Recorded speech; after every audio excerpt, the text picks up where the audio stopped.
Tumaas ang employment rate sa Canada noong Disyembre ayon sa bagong ulat ng Statistics Canada. Magandang balita raw ayon sa isang economist, pero may mga bagay pa rin daw na kailangan tugunan upang mapabuti ang ekonomiya. Narito ang report ni Kisha Balatbat. 71,000 trabaho ang nadagdag sa ekonomiya ng Canada noong Disyembre o 0.2% increase sa employment rate. Ito ang unang beses na tumaas ang nasabing rate simula noong January 2023 ayon sa Labor Force Survey ng Statistics Canada. Kung makikita natin sa datos, yung ating employment rate has been declining for a long time, which means that unemployment rate is actually rising. Pero what we saw last month, for December 2024, was quite remarkable because we saw an increase in employment rates and a decline in the rate of unemployment. So this is actually good news for our economy because it shows a strong labor market.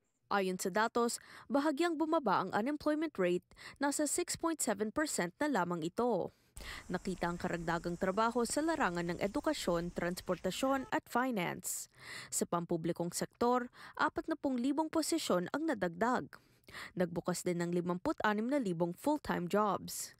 Pero ani Batu, hindi pa tapos ang trabaho dahil may isang grupo pa na nangangailangan ng tulong sa pagpasok ng job market. For Canadians or for people in Canada who are aged 15 to 24, we still see that the unemployment rate for them remains to be high.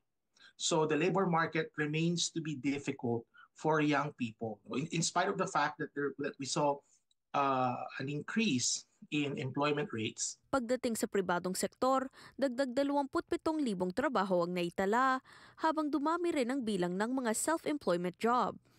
Ito ang unang beses na dumami ang mga trabaho sa ilalim ng self-employment mula noong February 2024. Tumaas man ito, nananatiling mas kokonti pa rin sa 100,000 ang bilang ng mga trabaho kumpara sa panahon bago ang pandemya.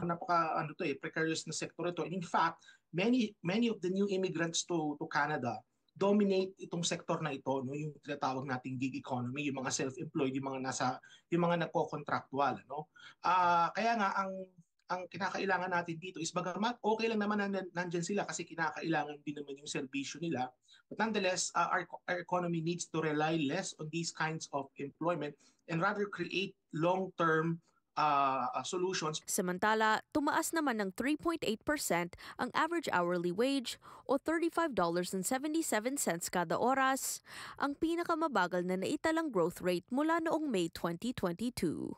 Kisha Balatbat, Omni News, Toronto.